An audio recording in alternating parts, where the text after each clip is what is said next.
हम लोग इस शॉर्ट वीडियो में सिर्फ यह कोशिश कर रहे हैं कि वह छोटा से छोटा, वह छोटे से छोटी, वह छोटी से छोटी बात सीखें, वह छोटी छोटी बात जानें, जिससे हमारे आने वाले ज्योमेट्री के बड़े और कठिन प्रश्न जो है सरलता से हल हो सकें, सरलता से समझे जा सकें। उसी क्रम में हम आप आज जो है आप लोगों को एक तथ्य बताने जा रहा हूँ जो कि पाइथागोरस प्रमेय पर आधारित है। बौधायन पाइथागोरस प्रमेय पर आधारित तथ्य है और उससे कुछ नई निष्कर्ष भी हैं। जैसे बौधायन पाइथागोरस का प्रमेय स्पष्ट है, सभी लोग जानते हैं, छोटी कक्षाओं से ही पढ़ाया जाता है, हर विद्यालय में पढ़ाया जाता है, बहुत अच्छे से पढ़ाया जाता है।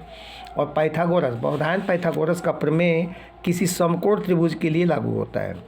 और बौधायन पाइथागोरस प्रमेय का जो मूल कथन है वह है किसी समकोण त्रिभुज के कर्ण पे बने वर्ग का क्षेत्रफल, कर्ण पर बने वर्ग का क्षेत्रफल। तो कर्ण पे अगर वर्ग बनावें तो AC लंबाई का वर्ग बनाएंगे तो कुछ इस तरह का एक वर्ग मिलेगा और उसका क्षेत्रफल हो जाएगा AC स्क्वायर। वर्ग का क्षेत्रफल भुजा का वर्ग होता है। तो फिर स्टेटमेंट एक बार ध्यान से, किसी समकोण त्रिभुज में कर्ण पे बने वर्ग का क्षेत्रफल शेष दो भुजाओं पर बने वर्गों के क्षेत्रफलों के योग के बराबर होता है। यहाँ आपको ध्यान देना चाहिए कि ये हम लोग जो प्राप्त कर लेते हैं AC square is equal AB square plus BC square, ये ऐसे ही नहीं मिलता है। इसका स्टेटमेंट का जो मूल है वो ये है कि इसके कर्ण पे बने वर्ग का क्षेत्रफल शेष दो भुजाओं पर बने वर्गों के क्षेत्रफलों के योग के बराबर। और किसी वर्ग का क्षेत्रफल हम निकालने जाते हैं तो वर्ग के क्षेत्रफल का सीधा सरल सूत्र होता है कि उसके भुजा का वर्ग कर देते हैं। तो उस प्रमेय के कथन के अकॉर्डिंग हम लोग अगर इस AC पे बने वर्ग का क्षेत्रफल निकालें तो AC स्क्वायर, BC पर बने वर्ग का क्षेत्रफल निकालें तो BC स्क्वायर और AB पर बने वर्ग का क्षेत्रफल निकालें तो AB स्क्वायर।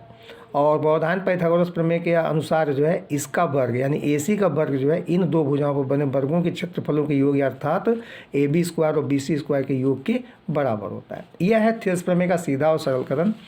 इसका उल्टा, जैसे आपके पास कोई त्रिभुज है और इस त्रिभुज की भुजाएं अगर दी हुई हैं 5, 12 और 13, कह दिया जाए सिद्ध कीजिए कि यह एक समकोण त्रिभुज है या कोण B का मान ज्ञात कीजिए, फिर आप क्या करेंगे?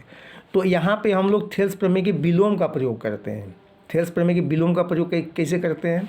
तो यहाँ पे था कि यदि यह कोण जो B है यह 90 अंश का है तब ये हम लोगों को ये मिला था। ये इसका रिवर्स कर दें कि अगर किसी त्रिभुज में एक भुजा का वर्ग शेष दो भुजाओं के वर्गों के योग के बराबर हो जाए, अर्थात AC का वर्ग करें तो यहाँ पे 13 का वर्ग होगा और ये होगा 169, और AB और BC के वर्गों का योग करें हम लोग तो 12 और 5 का वर्ग होगा 144 प्लस 5, और इसको हल करेंगे हम लोग तो ये मिल जाएगा हम लोगों को कितना, ये मिल जाएगा फिर हम लोग को 169। तो यहाँ स्पष्ट हुआ कि AC का वर्ग जो है बराबर हो गया किसके, AB के वर्ग और BC के वर्ग के। तो जब किसी भी त्रिभुज में यह स्थिति मिल जाती है, यह स्थिति मतलब किसी एक भुजा का वर्ग शेष दो भुजाओं के वर्गों के योग के बराबर हो जाता है तो ये बड़ी भुजा हो गई। और बड़ी भुजा के सामने का जो कोण होता है यह कोण जो अपने आप कितने अंश का हो जाता है, 90 अंश का। यह हम लोगों के थेल्स प्रमेय का विलोम।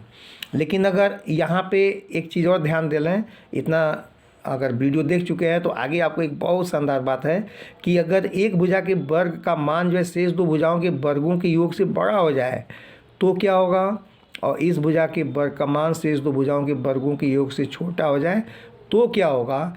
इसके लिए एकदम कन्फर्म है कि अगर दो भुजाओं के वर्गों का योग 2 से बड़ा हो गया AC के वर्ग का मान तो यहाँ पे जो कोण होगा यह ग्रेटर देन 90 डिग्री होगा।